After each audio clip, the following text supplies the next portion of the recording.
motion controller game, a Sholai promotional game for Hangama, educational apps for schools, and culturally themed games for GameVeda.com. Returning to Gujarat in 2014, Austin focused on educational board games, DIY kits, and illustration. In 2015, he joined NID as a visiting faculty and later became an associate faculty member. His work emphasizes structured play, design thinking, and systems thinking with a strong dedication to learning through play. Coming back to the competition, as of now, round 1 is completed and results will be declared as soon as possible. In round 2, participants are expected to submit a video or written report detailing their toy that is related to cognitive enhancement. Participants will be provided mentors for this round. Shortlisted finalists from round 2 will then have to present their toy at Shaastra where they will be judged.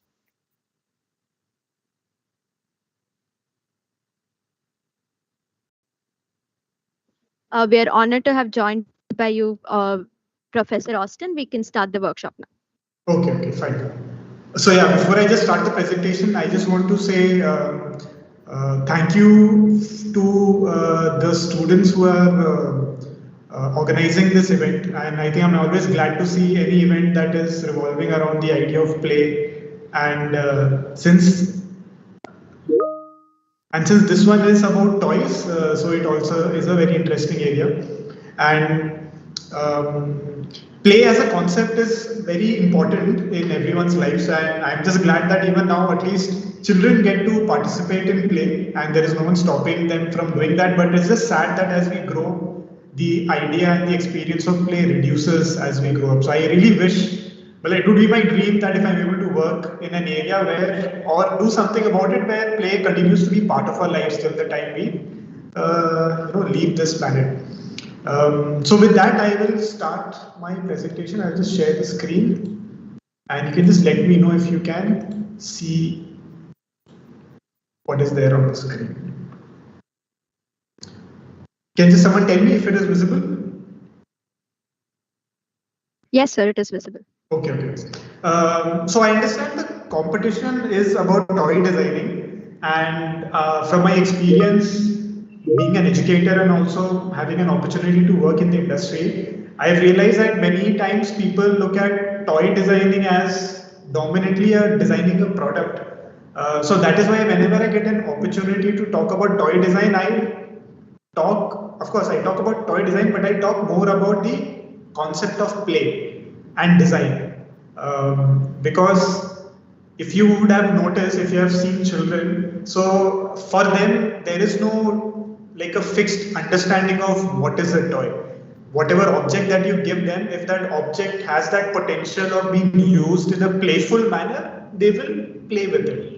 I think it is just that when we go out into the market and we want to buy something for kids, there is this category, what we otherwise call as toys. But I think even for us, there are so many things that we play around with. If we use the word play that way, so it need not be a toy. We could play with our phones, we could play with our keyboard, we could play with water.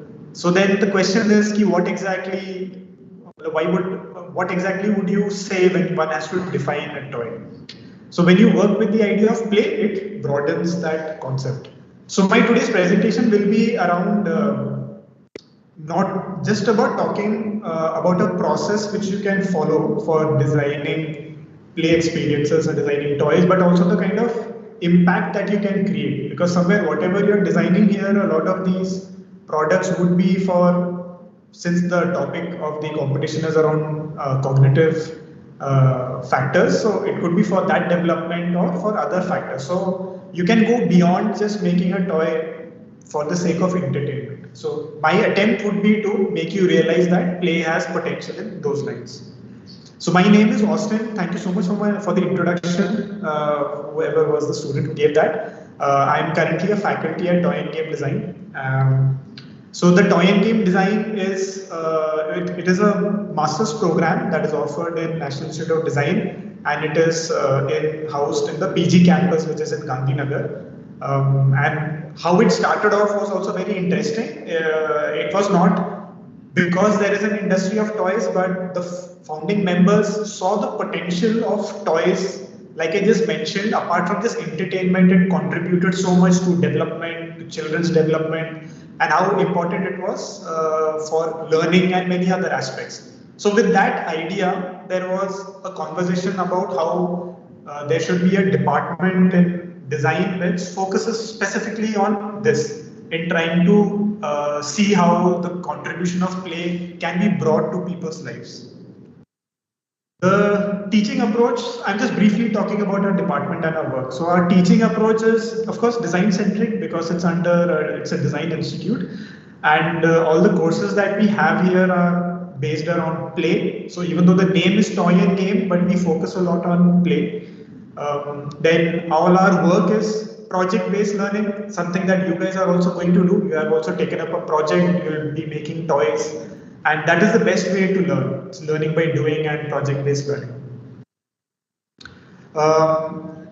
Although I feel that play has a lot of areas in which it can create an impact, but as a department and looking previously over the years, the kind of work that our students have done, there has been a dominant impact or dominant practice or experiment of play in these following areas. The biggest one being education, then there is special needs. If it is for awareness, making people aware about something important, for improvement of health in the domain of craft, and of course, entertainment being the one of the primary aspects that people relate with when we speak about toys and games. So, design, play, and impact. That is going to be the theme of what I'm going to talk about today. So, to start off with, I first would like to talk about the idea of play. So what are the characteristics of play that can help in making an experience playful? So rather than saying toy design, I am saying an experience. So whatever you are designing, ultimately, it is an experience that is going to be given through a product to whomever is the user for whom you are going to design. So I will talk about just some factors. Or in other words, let's say if play was a person, what would be that person's characteristics? So one is that play is for everyone.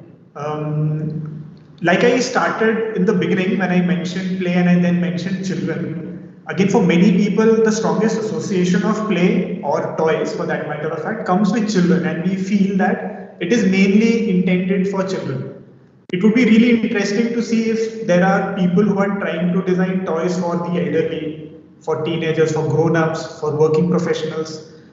Because at first go, I think majority people think that toys are actually meant for children, but it is not so. Play is actually for everyone. And this factor can be of a big advantage because it makes play inclusive. So if you want to create an experience, let's say even in education, you want to teach something to adults. If you bring play into it, that teaching experience can become engaging and fun, and you see more attachment and engagement in that activity. In the image that you see, this was a design thinking tool used by urban planning students for doing one of their projects. So they had taken this big board game for the location for whom they wanted to design something, and from an urban perspective, but they wanted to understand what are the issues that the people of that place are facing. So they created this game by mapping that location, and through that game they had a lot of conversations which gave them ideas about what can be done. So the people who played this game were of different age groups, from different backgrounds. You had people who were causing the problem, you had people who were facing the problem, and all of them were coming on the same platform. So it's beautiful how the playfulness of an activity does not see what age you are, what background you're from, or what language you speak. So that means it is inclusive, and play is otherwise naturally for everyone. It's just that I think after we grow, we tend to stop participating in it a lot.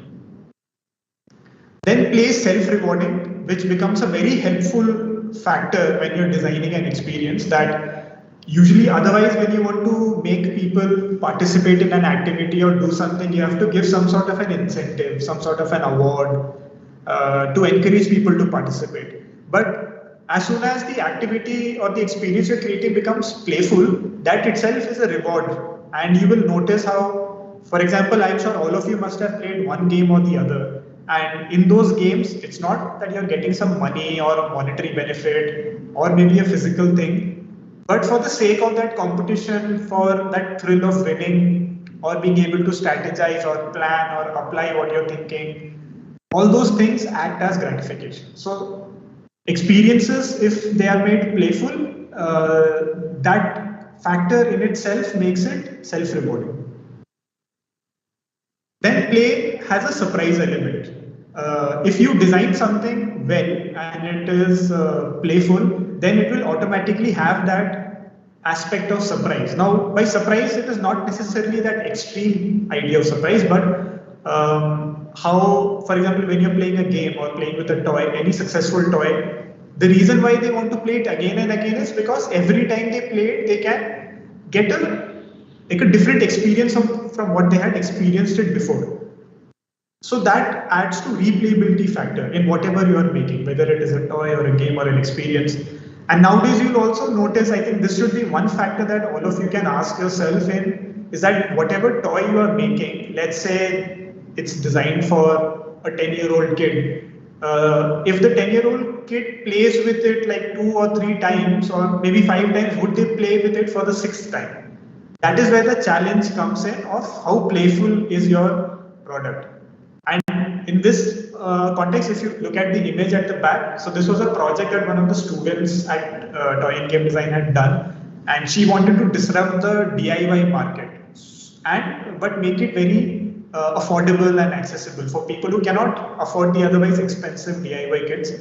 So she spent her, it was an 8-week long project, and she spent her time exploring cardboard as a material. And with that, she was able to figure out these techniques, which when done the right way, you name the theme and something can be created as part of it. So as an example, she took the space theme and made these satellite-like structures or spaceships. And then she also experimented with a small table that you can see in the corner behind the word replayability. So all these things add to the factor that the material is surprising you at the various forms that you can create. That creates a surprise at what are the things that one can make. So if you look at it in the line of like a construction set. So imagining like something like cardboard having the strength to act as a table or to be able to make something as detailed as the satellites that you see. And there are many other forms that can be created, movements that can be created. So it's not that everything is static. So all these rotational round parts that you see can be rotated on an axis. So play has an automatic surprising element when done right. So if it is done right and it is playful, then it will have that surprise element, and that adds to replayability. Then play is physical and cognitive. Although this competition focuses more on cognitive, but that does not mean that what you make need not be physical. It need not be something that is only to train your mind, because both these things go hand in hand. Of course, maybe in a game of chess, there might be more application of cognitive, but still, it is a very small element, but you are moving your hand and picking things up. But at the same time, if you add that element of physical challenge, it does not make the game complex, but it makes the game more interesting. So how one would naturally think that blocks, as you see in the image, are meant for construction. So now here there is, because of the size and the age group of the children who are playing with it, it is a mix of cognitive and physical challenge because they have to balance it. And in this, you can also see children who are they have taken a bigger block and they are pretending that it is some other object. So, which is also a form of cognition. It is not just about solving or construction, but it's also about imagining. So the physicality of it also plays a big role. The weight and the color and the form and how you hold it. So all these things play a very important role in the experience that you're creating. So these are the factors that help in making play as a factor that can be used for creating development. not necessarily in children, development can also be of many types. It could be like if you want to add any sort of learning and any sort of awareness, all these can also be put under the broader category of development. Then play is something that is experienced by choice. Now this is very important because I remember conversations where people again they start with the fact that they hold a product in their hand and they're saying that this is a toy, but children are not playing with it. So they feel very surprised that why are children not playing with it. So the why I find that conversation interesting is that just because a product is a toy, that does not mean just because a product is called a toy does not mean that a kid will play with it. For that, the product needs to be playful. Only then the kid will decide whether this can be called a toy or not. So this happens because play cannot be forced. I cannot suddenly force you to play a game with me or play with this toy. Unless it comes from within, unless it comes by choice, unless there is a self-drive. If that is not there, then the playfulness won't happen. So this is a very important aspect about play, and whatever you are designing as toys, you also have to think that just because we are making something that falls under the popular category of toys does not mean that children will pick it up and start playing with it, or it will have that replayability automatically. So you always have to, irrespective of whatever you are making, you always have to remember that this is driven by choice and it is self-driven. So you need to know the person for whom you are making it, you need to know them very well so that you are able to cater to this factor of play. Then play is imaginative. I think this is pretty straightforward. Play, like I showed you in that previous image where there was a kid holding that big block and imagining it to be maybe some sort of a gun or something to throw things from. So that imagination helps you in also adding concepts that are meant for learning. So again, taking an example that in a classroom, one could just hear a lecture. For example, if I don't have any images here and I just have text on the screen, then it would not be that interesting, but because of an image and me explaining with that as an example, you tend to imagine, okay, these are the possibilities. So when you try to, so for example, I am also maybe in a way trying to make this presentation playful for you. So that playfulness, if done right, well, of course, you will be the judge of whether this presentation was playful or not, or interesting or not. But when it is done right and it has that imagination factor, it can contribute a lot to learning. So that can be an advantage of this factor of play. That play is imaginative, and that is why you have all these games which people participate in, and they love to imagine these worlds and they want to imagine themselves as role-playing one of the characters. This is one of the games that I had worked with when I was working as a game designer, where you had to play this role of a bird and you have to imagine that you're flying and you're actually flapping. So it is played with a move controller and you have to fly around, you can glide, you can turn left and right, and you can imagine that you are flying in the space and you can actually pretend to be a bird and experience the place in that way. Then play involves a non-stressed state of mind. Again, if you make an experience playful or whatever you're designing, of course, there can be many games where one might, be at that situation. For example, you're on your last boss fight, or maybe you're creating some sort of a set and you're on the last piece. So at that time, you can be in a state of stress, but that stress is playful stress. That is a positive stress. It basically indicates that you are engaging with that activity, you are alert and you're participating and you're giving it your all. But that only happens when whatever is being given as a task or what is being made as an experience is playful. So once it is playful, this will automatically become a part of it. It will make the person engage with the activity that you're making. Then play lets you express. This is also very interesting factor about play. In the toys that you're making, if, let's say, the kind of things that people can do with it are very less or they're very restrictive. For example, there is only one or two things that you can do and it can be done only in that specific way, then the person playing with it would feel that there is less freedom to do things with it. So that is why there are a lot of toys that kids buy, and after a day or two they keep it aside. So this also feeds into the other factor of that replayability, and the factor that there should be multiple things that you should be able to do with play. So it's only when that factor of freedom is there that you're able to express yourself. You can imagine yourself to be doing multiple things.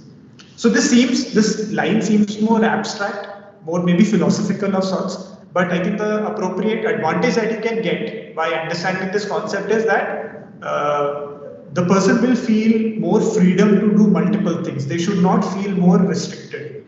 Oh, that, if you have given them some things to make something, but they're only able to make one thing and not anything else, then automatically that interest in that toy can go away.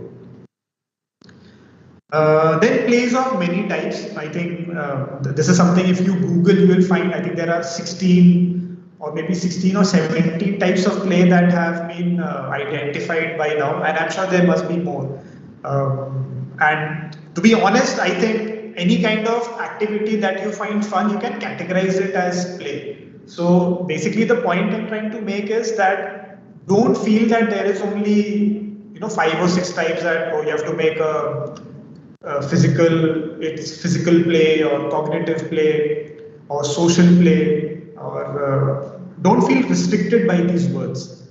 Think about the experience. For example, if you're talking to a person, if you find that fun, so there is something to take away from that. You could give it a category, you can call it talking play, and you can actually make activities and playful activities out from that idea.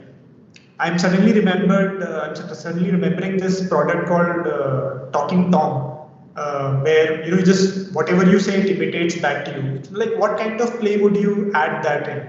You're not applying your brains. It is just, and you're not doing anything physically challenging. It's just conversation, and you find it funny. Maybe humor is one kind of play. So these are the experiences which you can observe around you, and you can use that to make your own type of play also. But you should always remember that whatever you categorize as a type of play, the source of inspiration is something that people find fun. Only then you can logically say that from here you're taking an inspiration of making something playful. Then play is not restricted to toys and games. I've kept this as the last because I understand your competition is about toys, but still I would like to share this thought with all of you that play is not just about these two mediums, toys and games. Of course, within games you have digital and physical games, tabletop games and all. But like I said, I think if all of you, whenever you are purchasing a new phone, you look at it as a toy, right? You are exploring it, you enjoy that experience, and you play around with it, you explore. It's just that we don't, from a market perspective, we don't call it a toy, we call it a phone, but there is an element of play in that. Or for example, when you are going to watch a movie, you are enjoying that experience. So that is some kind of narrative play. You're hearing a story, and if it is said well, you are engrossed in it. All those factors of feeling of engagement, the feeling of watching it again, and the feeling of imagination, all those things, come as a checklist. So somewhere that is also a form of play. So this product that I had worked on, that you see in the image, was a play book for classrooms. So the idea was that whatever kids learn in the classroom, they only remember it while it is being taught in the class. But if you notice, everything that we learn is connected to the real world. Whether in science you're learning about metals or elements or plants, or if you're talking about geography or you're talking about history, all these are events that have happened in real life. So, but what I noticed was that there was a lack of this connect. So the idea behind this book was that you basically learn something in class, you go back to your house, or on your way outside, you try to see whatever was taught, do you see those concepts around you? And I'm sure there will be some kind of a connect that can be made. So this was for an early age group, for an early till I think till this was more targeted towards 5th to 8th standard because it was during that age group and during those classes when there is less activity but there is more text, more classes. But till 1st to 5th standard there are more activity-based learning happening. So that was the idea. So in this book, there are cards in which you have to answer questions, and you can tear off those cards and play a game with it. And so it's basically like a toy, but it becomes a book that can go into your bag and it can be used in the classroom along with the teacher. And it can be done daily for 5 minutes. So of course, there was an entire design process behind figuring out how this would be a good fit for classes.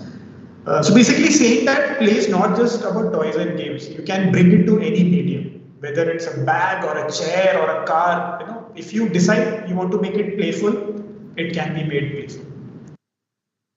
So those were some quick 10 points that I wanted to share about play. The other thing I want to add is that whenever I'm making a presentation like this, what I find challenging is talking about something that otherwise we teach here for 2.5 years.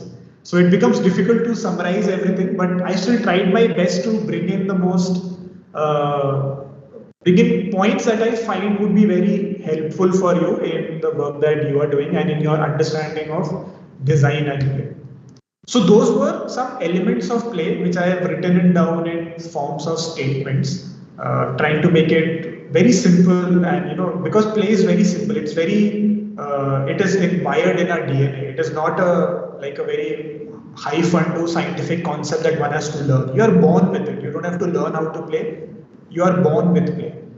So hence I've written it in those form of statements. So the next section of my presentation is about design thinking and play, because ultimately you're designing play.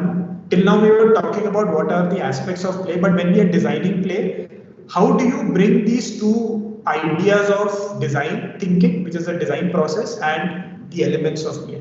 So this is also a summary of a process that you can try to use in your competition this time. So I'm calling it a play design process. And what I'll start with is certain stages, and then I'll show you a framework which you can use for following a design process. So one important stage is users. So whatever you see in blue is connected to design, and whatever you see highlighted in pink is connected to a statement about play, which kind of relates with the aspect of design. So here I'm going to talk about users, and the statement about play, that play is voluntary, which is again coming back from that statement that play is about, it is self-driven. It needs to be done with choice. You can't force it. So when we talk about this factor of play and users, so from a design perspective, if you look at the top left corner and the bottom right corner, I've just written some keywords which you can consider when you're designing. So from a user perspective, you need to understand whom are you designing for, what are their abilities. For example, a game that adults play might not be simple for a 5-year-old. They might find it very complex. So it is very important to understand what are their abilities, not just from a cognitive perspective, but also from a physical perspective, what they can hold, what are their ergonomics, etc. Then you have to understand their preferences, what kind of themes do they like. For example, if kids love superhero themes, so that knowledge can be utilized in designing a better experience, in designing a better toy by using that as a theme. Then you have to understand what are their needs. Now needs are something, again, if you have a purpose for which you're making, let's say you want for kids to know about safety or better hygiene. So if that is a need, that you can incorporate that into what you're designing. So factors, when it comes to users, from a design point of view, you have to understand your user better. From a play perspective, you have to understand what kind of challenges do they love, what kind of themes or stories would they love, and what is the type of play that they would prefer. Like we were discussing earlier, there are many types of play, but everyone does not play all types of play. So there are people, you can actually categorize that there are some people who love more competition related play, some love imagination, some love expressive kind of play, some prefer a social play. So it is important to understand that from the user for whom you're designing. So user is the like one factor. Then you have something which I am calling as context. So the play statement in relation to context is that play is not restricted by theme or space. Again, we might think that, I remember, like I think this is few years back, not now. Now things have changed a lot. There was a time when in schools one could not imagine there being a toy inside a class. School was never associated with play. A classroom was never associated with play. It was always looked upon as something that is very strict, and there is a teacher and they have to listen, very disciplined, very structured, very controlled. But now those things are not the same anymore, even for higher classes. And with the national education policy, that is also emphasizing a lot about the importance of play. So again, play is not that play is something to be done outside. Ghar mein nahi khelna chahiye. It should be played in the ground or it should be played in a certain place. That is not true. Whatever context, so when I'm saying context, I mean place or theme for which or a topic for which you want to make. Irrespective of whatever you take, play can be incorporated there. This is again that same product that I had shown you earlier. So giving that same example of how play can be brought in classrooms also. Similarly, play can be in public spaces. Now you will also see that although they are more of those exercising equipments that come, but there have been many places where they have made such kind of structures for children and adults where they can climb, they can get to a higher point, and all that creates a feeling of playfulness. I'm sure, well, one example is that whenever you go for a trip and you're going to a beach or you're going to the mountains, I think that place creates that feeling of fun inside you. So place can be designed in such a way that it creates playfulness. So when you're designing something, you have to understand that where is the toy going to be used? Is it going to be used on a table? Is it going to be kept on the ground? Are they going to run with it, or are they going to play with 3 or 4 people? So what is the context in which it is going to be used? So whether it is a public space, workspace, personal space, understanding that will help you understanding what you have to design. Now from a play perspective, when you have keeping context in mind, you have to understand what is the theme that you can give.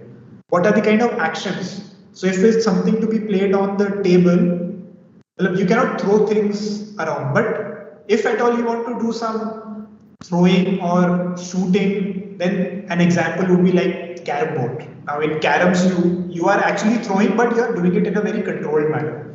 So you have to be, so the context tells you what kind of play elements you want to bring. And from a design perspective, you need to understand what are the restrictions that the context gives you. Then you have materiality. I think this as a word in itself is explanatory. And the play statement is that play exists in all material and media. Again, one should not feel that if you're making a toy, it should be made in wood, it should be made in plastic. It can be made in anything, it can be made in paper, it can be made from waste. There can be a play experience without anything. There are so many games that we play without any product. We just play with our hands, we just play with sound, with conversation, with words. So play is independent of material and media. It is totally up to your creativity of how do you see the medium that you have chosen to be used for creating a play experience. Again, this image that I had shown earlier, now cardboard, this is packaging cardboard, which is when someone sees it, the first thing that comes to someone's mind is, okay, it is for wrapping or storing things. But the kind of products that the student was able to do, it just creates a different perspective of what can be done with this material. Now, from a design factor, whenever you're thinking of materiality, something that you have to be concerned about is safety, in terms of sharp edges or weight. And of course, if it's a very young age for whom you're making, they can place it in their mouth. So is it poisonous? Is it safe that way? Then you have to understand its property. Of course, one is looking at property from a scientific perspective, like the look and feel, its weight, bendability, malleability, tensile strength, etc., etc. And then you also have play properties. Play properties doesn't make a sound.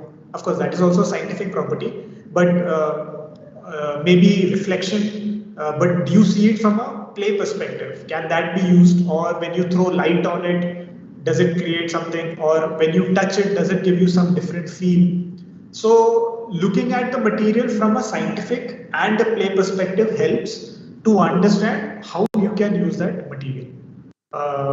And similarly, from a design perspective, the choice of material also defines the cost. So whatever you are making, if it is too costly, then if you look at it from a long-term plan, it can become expensive. And if you are collaborating with someone, they might say that it's too expensive and too difficult to make. So production and cost, all those factors can also be looked into. Now the next aspect is purpose, which somewhere in the earlier slides I talked about how one can understand the need for which you want to design. So if you have a purpose for which you are designing, that also needs to be added. The purpose can be as simple as entertainment. You need not have like you have to solve a problem. So it can be entertainment, but you need to understand or you need to point right then down. Okay, I'm designing this toy just for entertainment. So the statement that I've added along with it is that, of course, play is automatically entertaining if you make playfulness done in the right way. But let's say you have a purpose beyond entertainment. So play has a very strong learning component. Now, for example, when people are playing cricket, one might think, what are they learning? So the learning is not just about something that we learn from a book, but let's say the body is learning about movement, the body is developing strength. You are learning about what you are capable of doing. In a game, you are strategizing. So there are a lot of things that you learn unknowingly when you are playing. But if you design a product and keep that in mind, you can control what gets learned from that play experience. For example, the product that you see, this is a AR driven toy. So the blocks, when you keep one block and see it through an app, there is a pop-up object that comes on the screen. For example, when you have apple, an apple will come and it will have some movement. And when you bring a monkey, it will come as a monkey. But when you bring them together, the apple eats the monkey. And similarly, every block, when put together, they create an interaction. So this was one of the projects that one of the students had done. So now from a purpose, the idea of this product was that it's very interesting, very difficult. You won't be able to guess by looking at the product, but she was designing this for an inclusive play option for kids who have cognitive delays. So what happens is that when you look at them by age, they might be like older, like a 10-year-old, but their cognitive development is that of a 5-year-old or maybe a lower age group. Now what happens is they find it very difficult to play with a typical kid who's 10-year-old. Because their abilities are different and they want to engage in maybe a more challenging cognitive activity. So what do you do for them to play together? So she identified that this was a big issue in siblings who are, of age groups closer to each other, but just because of a cognitive delay in one of the siblings, they don't play together. But when you have an activity like this so here the keyword is imagination. But what you have to do is very simple. Pick a phone, look at it, and you have these animations happening and you're creating stories. Now what that did was, this was simple to do from a usability point of view for both the special needs kid and the typical kid, but they could also play together and both of them had an equal experience of playfulness. So I found it as a very interesting product or an interesting approach towards using play for a purpose. So whenever you're designing for a purpose from a design point of view, again, you have to understand what are the skills of the user, or you have to decide, do you want to do skill development? Do you want to create awareness? Do you want to do it for health? Or do you want to do it for development? What is the focus for which you want to design and study that? And similarly, from a play point of view, you have to understand that to achieve that purpose, will like a physical action work better? Does thinking action work better, or applying a concept action work better? So these actions would help you in designing the play experience that you're planning to do. So the last factor is activity, because whatever you're designing at the end, it is some sort of an activity that you're doing, whether it is a toy where there are no rules, so it is unstructured, what we call as unstructured play, or it is a game which is where you have some rules and you have to achieve a goal or an objective, so we call that as structured play. Now, so from a design perspective, what you do is an activity, and as play, it gives you the opportunity of making both. It could be structured, it could be unstructured, or it could be a mix of both the things.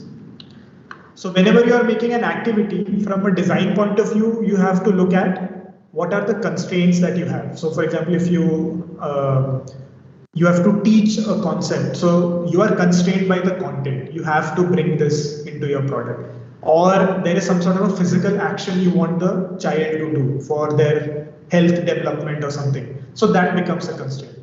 Similarly, your study will tell you what are those constraints for that activity. Then ergonomic factors, because is there holding? So ergonomics is not just physical, but also cognitive ergonomics. What are they reading? If it is a digital app, what are the things that they're doing? And then of course, being able to connect with the whatever you're designing, connecting it with the activity that you want to design. From a play point of view, again, you'll see some terms that are repeated, because although I've tried to put this into 5 sections, but all of them are overlapping with each other. They contribute to each other. So if when you are thinking about the play factors for an activity, again, you have to decide what type of play you want to bring, what is the ability of the user that you want to bring here, and what is the theme. So, for example, if you look at the image, so this was a toycathon event that had happened a few years back. One of the students had submitted their game. So this game was for teenagers to let them know about governance, how governance happens, how voting is important. And so this was a game where you basically experience the formation of a government and how you play different roles and arrive at the top for who is the first one who makes their government better, or who gets their rights done in the right way. So they had won some award in the toycathon competition. So again, so here the activity is that they have to apply strategy, they have to use the concepts of the topic of governance, and if you look at the other factors of context, it is going to be played indoors. Then there is cognitive development happening here. There is application of learning, the materiality, the physicality of how there are different layers. So ultimately all these things come together. So I know this might be a lot, but I've tried to put them into keywords so that you can consider them when you are designing your toy. Now I'll do a quick recap of all the 5 factors and show them in the form of a play design process framework that you can use. So whenever you're designing for play, these are the 5 things that we spoke about. There is user, whom are you designing for, purpose, what do you want to achieve out of the design, activity, what is the action that you want to happen in that toy, is it holding, moving, constructing, breaking, joining, what is going to happen, or giving it to someone or speaking. Materiality, what material are you planning to use in it, and what is the context? Is it going to be used indoors, outdoors, 2 people, 4 people, adults and children? What is the context for which you are making? Or is it for education? Is it for health, etc.?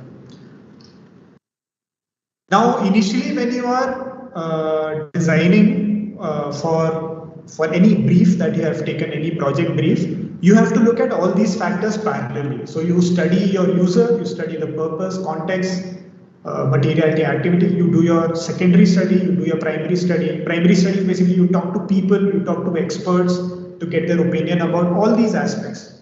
So once you have all this data collected, then the first thing that you have to do is, like I said, collect your data, analyze that data, and take out important points from it, which you will use further in your designing. So once you do that analysis, what you get are guidelines. Okay, it's like whatever I'm designing, it should cater to all these. Like if you have a list of 10 things, that this should be, let's say, it should be a strategy-based game. It should have a theme of underwater. Then it should be something that is played between 4 people.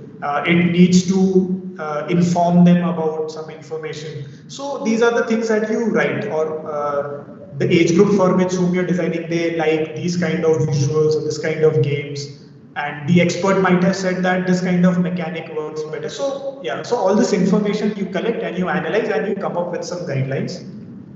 After that, once you have those guidelines, you will know what are your constraints and what are your opportunities. So by opportunities, I mean, after your research, does it indicate that what you will be making will be what kind of a toy will it be? Will it be a small toy? Would it be a wooden toy? Would it be this material, that material?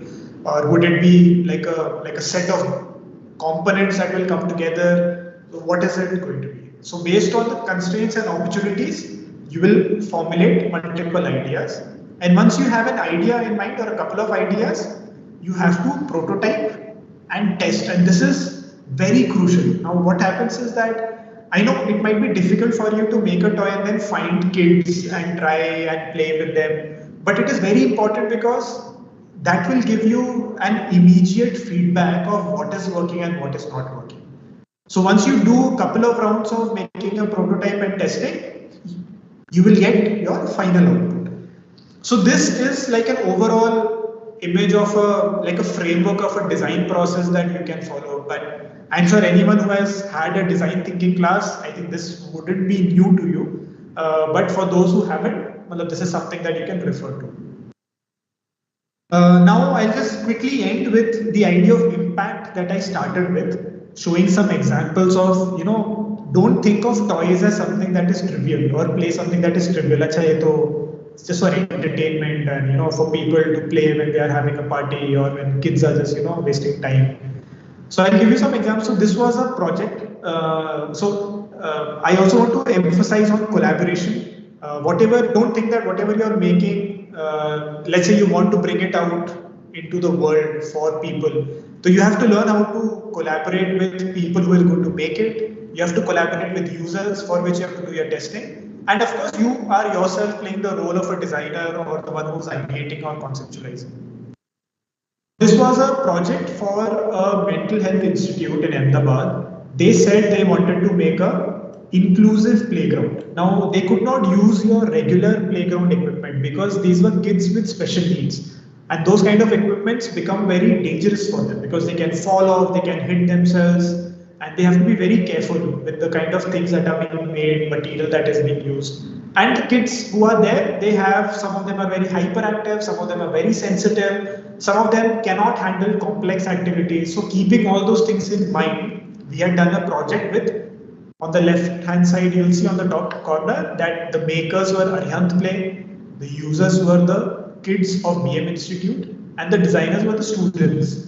And what you see as an image were the equipment that was designed, but it was manufactured by the Arihant Play team. So we worked together. They gave them designs and they made it and it got installed and it is right now being used there. So as part of the project, our request from Arihant Play was that you install it over there.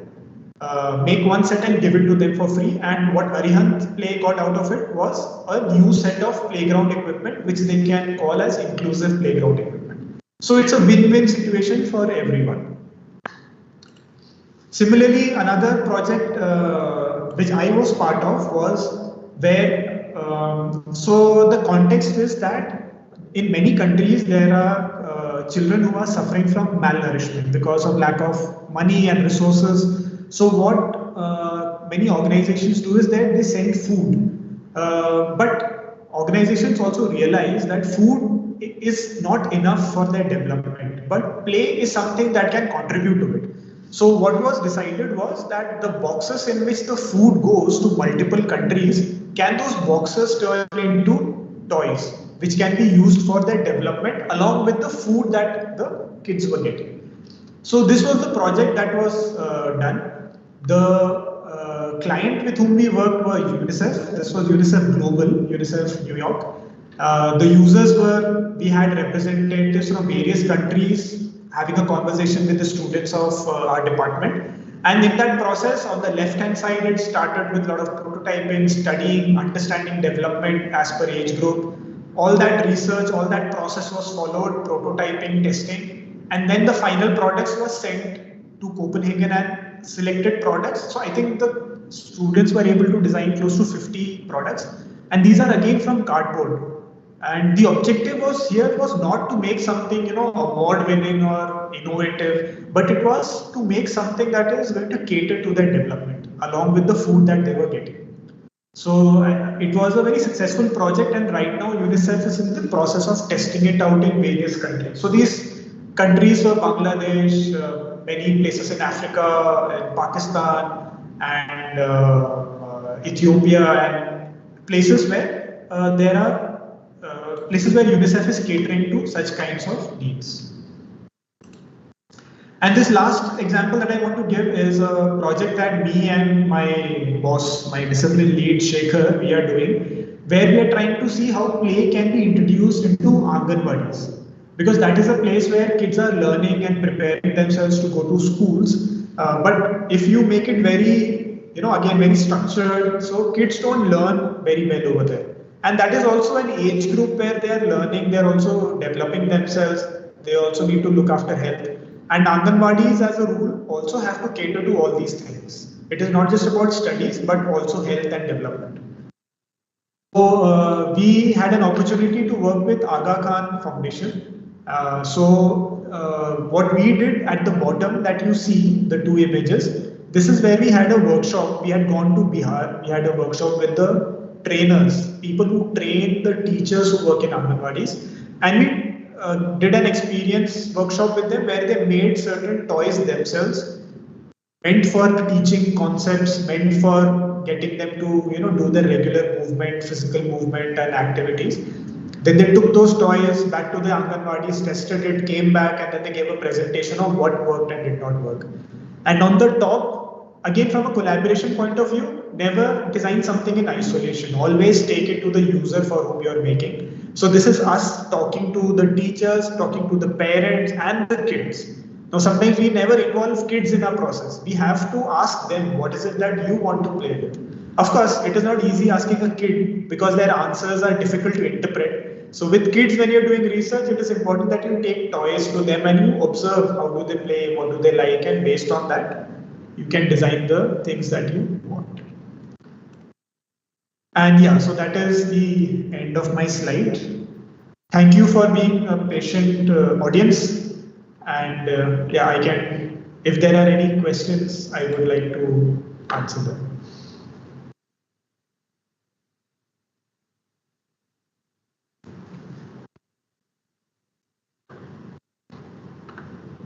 I hope the entire presentation was audible and all of you were able to see it. I hope I suddenly don't get a surprise कि कुछ दिखा नहीं है.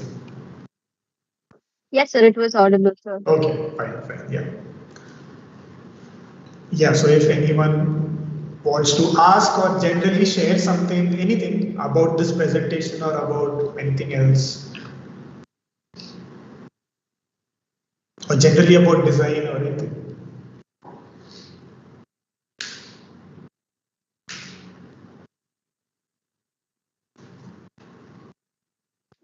Does anybody have any questions?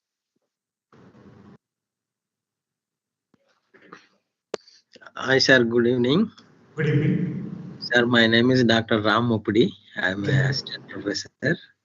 Sir, can I make it in my toy in the leather product? Yes, of course, you can make it in leather. But what would be the challenge would be that leather becomes an expensive material. Very expensive, but we can carrying and we will do, or otherwise I can do here only now. The other option is there are a lot of alternate materials that you can use, which give the same feel and look of leather. Leather is now like similar leather is also being created through plant-based leather, or also something that people are talking about. But I think it completely depends upon what you are making. It could be probably be replaced by fabric, or maybe something that is more stiff and strong if that is something you want. Or maybe, I don't know, 3D printing. It's up to you. The choice is completely dependent upon what is the activity you want to do out of that product. Yes, sir. One of my team members saying, sir, we can create in the CAD, computer aided design, and we'll do and submit in this event in that time, he said. Hmm. So is it also possible, sir? I think as far as the rules of the competition go, I think you'll have to ask the coordinators. Okay, okay. They will be better. They will be in a better position to answer that. Yes, the CAD model. Yes, you can submit a CAD model, but you would need, in case you qualify for round 3 finalists, you will need a prototype. For Okay, round ma'am. 2, you can submit a CAD model. Okay, ma'am. Okay. Okay. So she's saying in CAD model in the round 3. And no, CAD model for round 2 you can submit, but for round 3 we would need a prototype. Okay, ma'am. Okay, understood. Thank you. I think Kavya has a question. She's raised. Hello, sir. Can you hear me? Yes. Thank you for your session today. It was really informative. I had a doubt on how is designing for a toy and designing for a game? How is it different? So one important difference is that both the mediums, in a way, you will have to study them in a different way. For example, usually when someone says a toy, they are talking more in terms of open-ended play. For example, if you have a ball, when you buy a ball, it doesn't come with a set of rules. You're supposed to throw it like this or supposed to hold it like this. You can do whatever you can. If you want to play cricket, you play cricket. You want to hit someone, you want to catch, you want to play with 2 people, or you want to use that small Costco ball to play football. You can do whatever. So it is open-ended play.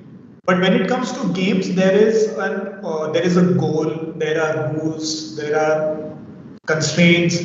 Maybe there is a environment in which you have to play. So the only difference is the mediums and the idea of open-ended play and rule-based play. Once you understand that, otherwise everything else in terms of a design process is the same. You have to understand whom are you making for, is there a purpose, where are they going to play it, how are they going to carry it, what would be the size, dimensions and all those things.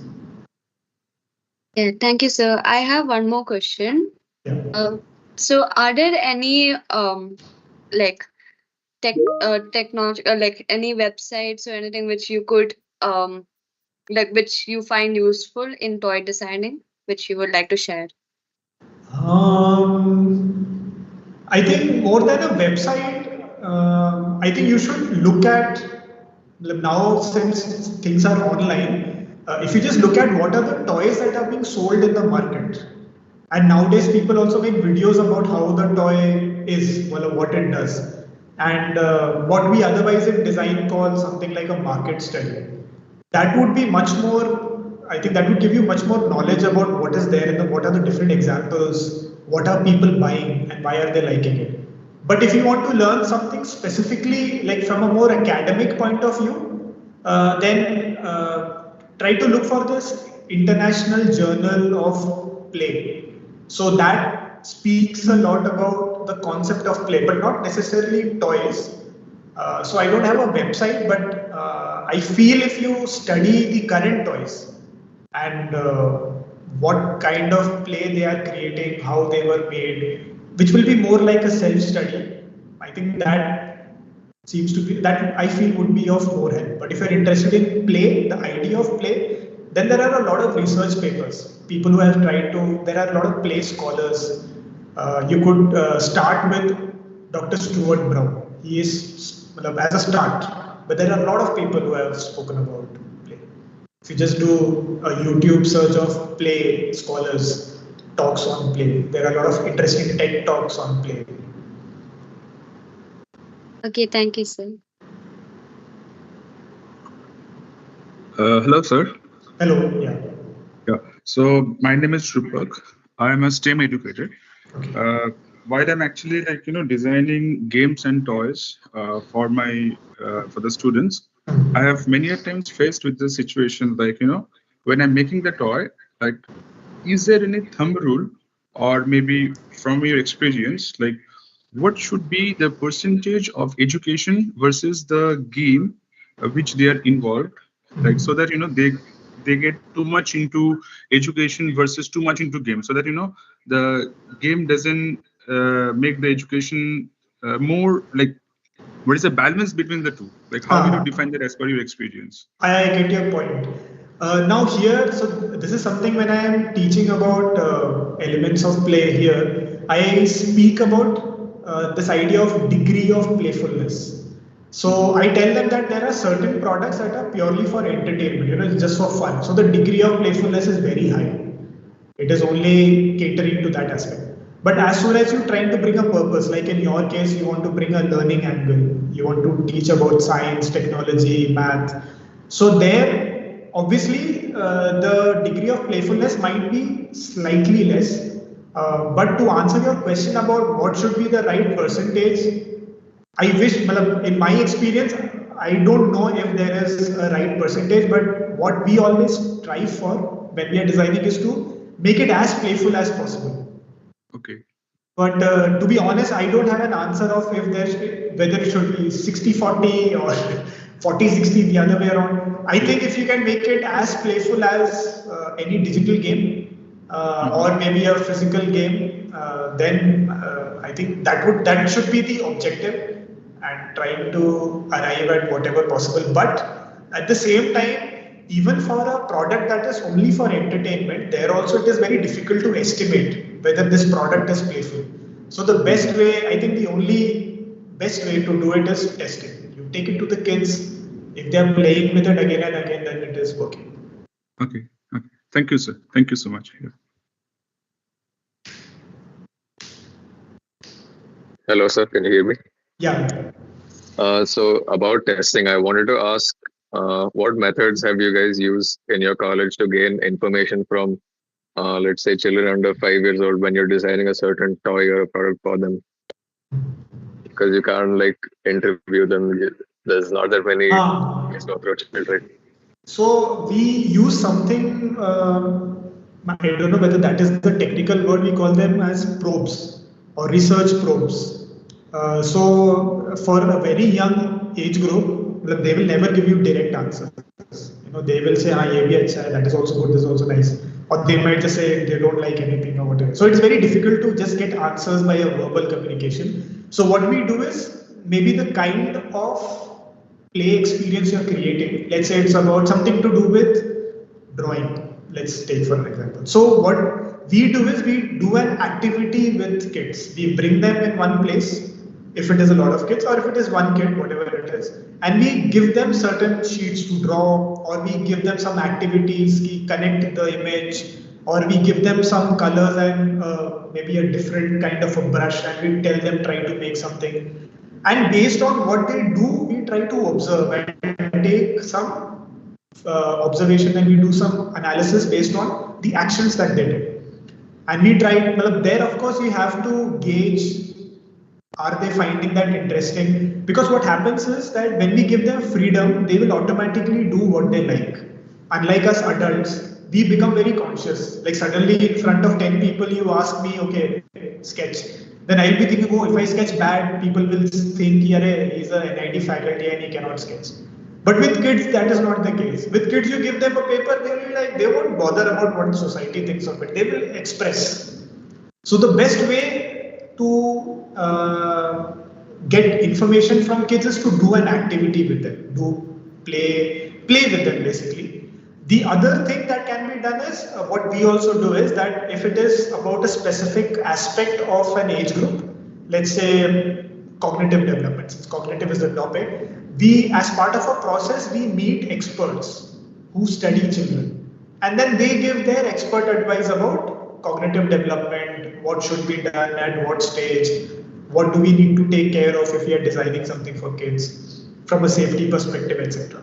So there is that opportunity. And then of course you can always talk to parents because they know their kids best. So to understand about, what is it that your kid likes, does not like, I think a parent is there can't be a better person than a parent to say about their kid. Because the kid obviously won't be able to, they might, but you won't know whether they're telling the truth or they're just making some story up.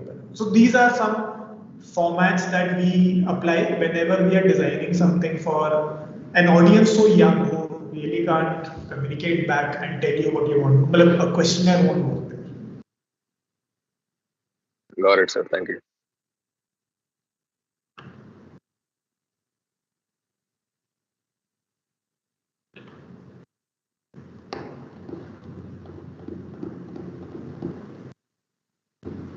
Are we done? Are there any more questions?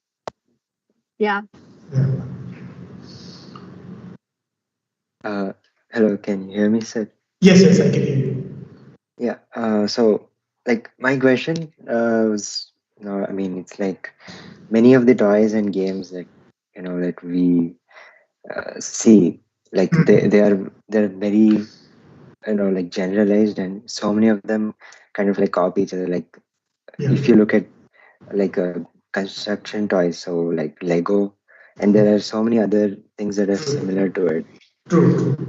So when designing a toy, is it important to look at the uniqueness and structurality, or is it more important of what purpose it serves and what the child is experiencing through it? So that is a very interesting question. Now this is where, so like if I talk about how in a department we have 3 projects that we do. So now recently what we have done is the first project is user centric, where you just have to pick a user and you have to make something playful for them or solve a problem playfully. So when that is done, your point about should we only focus on the experience of children, that comes into the picture. We just have to focus on they should like it. The second project, design project, which is done in their 3rd semester, is about designing for the market. Now, when market comes into the picture, what is important is that this is something that will be kept in a shop and it needs to be sold. Now, there could be many products, for example, let's say kids love to play with water. They would enjoy water, throwing water on each other, but you cannot sell water. But when you have to sell something, what you will make is maybe a water gun, or maybe an object that makes water bubbles, or maybe something that makes a sound of water, or something like that. So to answer your question that what should be given more importance, if it is, let's say you are designing maybe for one kid in your family, you can make anything. It need not be, it could be a copy, it could be innovative. All that does not matter as long as the kid is enjoying. That is the objective. But let's say you are making something, now for this competition, your objective is not just that it should be fun and playful, but what you make should also be something different from what all the other participants are making. So you have a new challenge there, that you have to make something unique. Now let's say if you go to the market, there even now people are selling chess, even now people are selling snakes and ladders and Ludo. So there it's a very different aspect altogether. There you have to understand market trends, you have to understand buying behavior, and you'll also realize that for small kids, they are the ones who are not buying. It's actually the parents who are buying. So what is the parents' mindset when they're buying something? So nowadays when you see there is an increase in educational toys, is because parents think that education is also very important. So that is a hot market. A lot of people are making stuff over there. Similarly, social emotional learning, that has also become a very important area where people are designing. So to answer your question, there is no black and white, it should be this or that. I think it depends upon the context, like I mentioned in my process. What is the context for which you are making? If I take the example of the UNICEF project that we had done, so there the objective was not to make money, it is not to sell. We had to solve a problem, which was malnourishment, and we had to make something with cardboard which would give playfulness, at the same time cater to different developmental aspects. So there should be some toy that is focusing on physical movement. There should be something that is focusing on expression and emotion. Something that is using their vocal or oral motor skills. So in that situation, we are not looking at whether it will sell in the market. That is not important at all. But at the same time, I think as designers, everyone wants to design something new. So I will definitely not suggest that you should copy something. Why to copy when you can make something new? But you can always take inspiration. Because like construction, no one can say that one person has made a construction toy and no one can make construction toys. Concept of construction toy is universal. There is no copyright on that. But rather than making a joinery of a Lego, you could do something else. And actually, there are many companies who have made very interesting joineries. They've used pipes, they've used pixel form construction toys, well, different from Lego. They can be joined on each side of the block. So there are possibilities, but of course it completely depends upon your interest, to try, and your creativity and your interest in designing and all that. I don't know whether, I hope that answers your question. Well, there is no fixed answer to it. Yeah, thanks. Yes, Bhavya. Hi, Austin. Thank you for the presentation. It was really insightful. I have one question. When you say talk with experts and parents, back then also I had this problem. These insights will be very driven by qualitative research, right? Because you're talking to specifically abled people and their parents and their experts. So how do we ensure that it will work as an inclusive play solution? And second part of this is why am I asking this question? Because we shall be researching on a specific needs, right? But it will be taken forward by the company help them shine. So how do we strike a balance between that? Being able to, let's say, ideally, if you're talking to an expert, and so one is an expert who only works with special needs. They might not be specifically working on inclusivity. So they will give you, okay, what is the needs for special needs kids? Then you will have your own study about typical kids, what are their needs? And somewhere you have to find that overlap of what works for both of them. But the ultimate holy grail to know whether something works or not is to test it in that atmosphere. But once you have done testing at your own level, then I think you can give it to whomever is going to make it. Or you can pitch it, like when you are presenting it, you can tell them that this is your intention, and it can be developed further by testing together. As the company also gets involved, or they sponsor you an opportunity to go and test it with kids of all abilities and needs.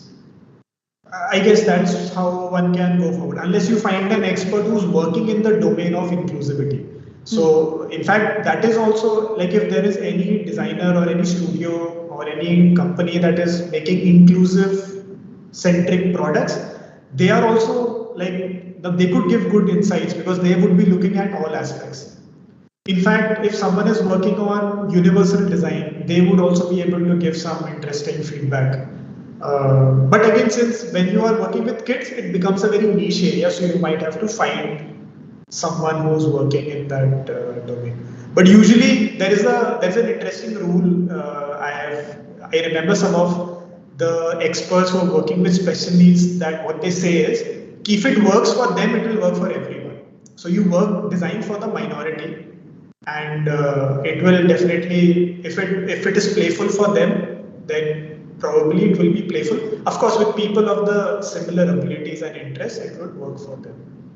Okay, understood. So basically, it's more about the user testing part and less about the framework in which we can find one or the other step that could help us to strike this balance, right? Yeah. Thank you. Yes, Shweta. Hello, sir. Good evening. Good evening. As part of the competition, they have asked us to submit a blueprint. We are special educators. We work with children, who are having special needs. The technicality part of toy design, we have no clue, but we have made a number of teaching learning materials. If the team or you can guide us, know what has to be done for the report submission part, especially basically a template or something where we can use it to present our prototype. And as well as we want to know, as such we have the idea, but taking into the market, incorporating AI or any music related or extra technical part of it, there was a mention that there will be mentorship available. How would that go about? I would like to understand so that it will help us to give the reports accordingly. Thank you.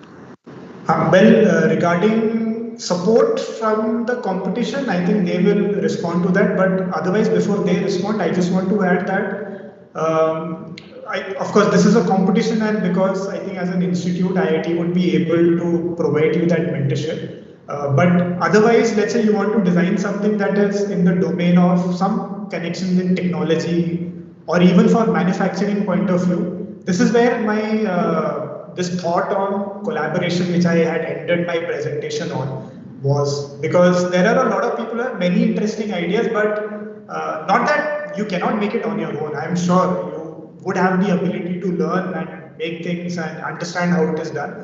But there is no harm in joining hands with people who are also interested but specialize in that aspect. Or of course, the other option is that you have to learn how to do it. But now I think the team would be in a better position to answer your question about is there any format for the blueprint or whatever that aspect is. Would the team like to answer?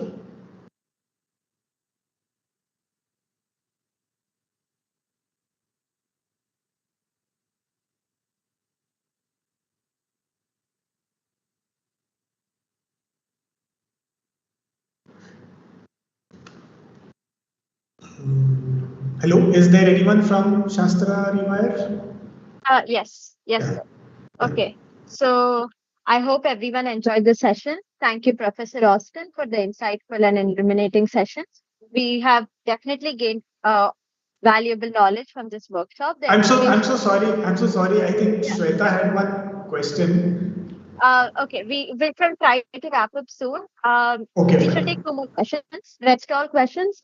I think they can send on the group and we should forward it to you. Okay, fine. Okay, I'm so sorry to interrupt you. Yes. Yeah, no, it's fine. So 2 more questions. No, Shweta was asking something about a blueprint. So I said maybe you guys can answer that. What is the template for a blueprint? Yeah, so as a blueprint, what we mean is we want a proper, we don't want the prototype of the design, but as we want like a drawing or a report of the design, toy design, detailing all dimensions and such. I shall send a picture of an example of a blueprint on the group. Okay, fine. Yeah, I hope Shweta that answers that question. And regarding mentorship, I think you can contact them. I have come for this session, so I don't have much information about that. Yes, and we shall provide mentors for everyone who advances to round 2. Okay, so I think we'll take the last question from Nayana. Yes, this shall be the last question. Yes, thank you. Hi, sir. Thank you for the presentation. It was very informative. Sir, I'd like to know about the dimensions of a toy. If I'm going to design a toy like the activity table, then what will be the dimension that I have to do for that? Is there any specific guidelines for that? Guidelines, well, not exactly guidelines, but there is this concept like, do you know about ergonomics? Whenever you're designing something for a certain age group, you have to understand, for example, if I am sitting on a chair, so there are certain, I think that kind of data is not available for Indians, or you'll have to look for it. But there is a universal data where if you're making a chair, there is a standard size that you have to follow, or if you're making a table, there is a standard height that you can follow. So for your product that you're making, if you have an age group in mind, what you can do is you go to a couple of children and you imagine that if they're sitting or holding, what could be the biggest and the smallest size that they can hold, and accordingly you can fix what your size should be of the product that you're making. So best is to see a kid holding it or engaging with it and then deciding should it be big or small. Sir, is there any reference I think if you, I'm not remembering the name of the book, but if you just search ergonomics, there is a book that has some standard sizes, but if you specifically look for product wise also, you will get some ergonomics. But For the age group that you are working on, I cannot say whether you will find data, but best is to then take some, like you can just take measurements of, like if someone is holding, for example, if I'm holding this remote. So if it is this broad, I cannot hold it.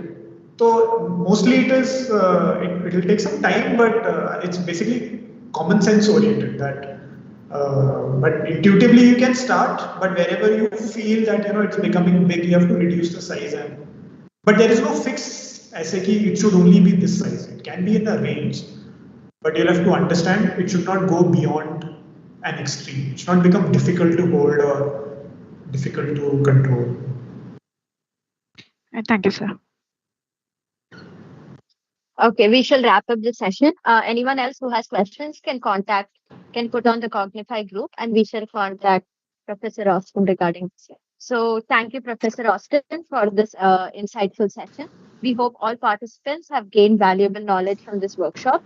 The information presented will be essential as you progress through the competition. The recording and presentation from today's session will be made available. Make sure to access them before the next workshop to ensure that you can follow along. Now we will be announcing some very important details about the competition.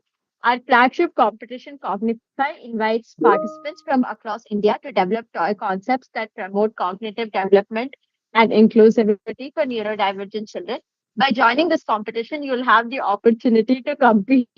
You'll have the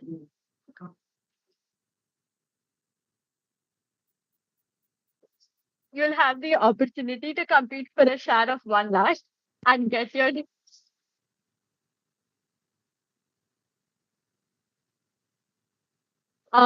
very sorry for the interruption. Yeah, by joining the competition, you'll have the opportunity to compete for a share of 1 lakh and get your design mass manufactured, marketed, and patented in collaboration with Help Them Shine.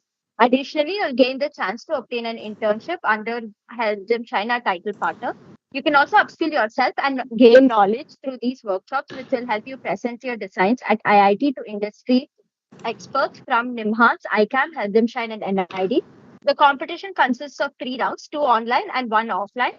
Round 1 has completed today, and we thank all the participants for their responses. And teams will advance to round 2, and we will provide personalized mentorship for them. Participants will have to submit a detailed video, return, or presentation explaining the toy design, including blueprints and dimensions. I would like to thank Professor Austin again for the insightful session. The session was actually very nice. I was listening to the session as well. I had also learned a lot. I would like to thank our title partner, Help Them Shine, for their contributions to our initiative. Help Them Shine is the first company in India that offers global therapeutic and therapy products for special needs children. To know more, please visit their website at www.helpthemshine.com. Finally, I would like to thank all of you for taking your time of the day to attend this workshop. Best of luck for round 1.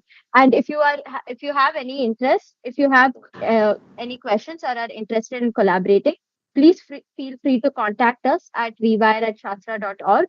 Please ensure that your teammates join the WhatsApp group, as this is mandatory for facilitating further communication.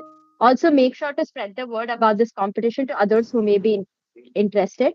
And we shall send a feedback form by tonight. Please make sure to fill it. Thank you so much. Thank you.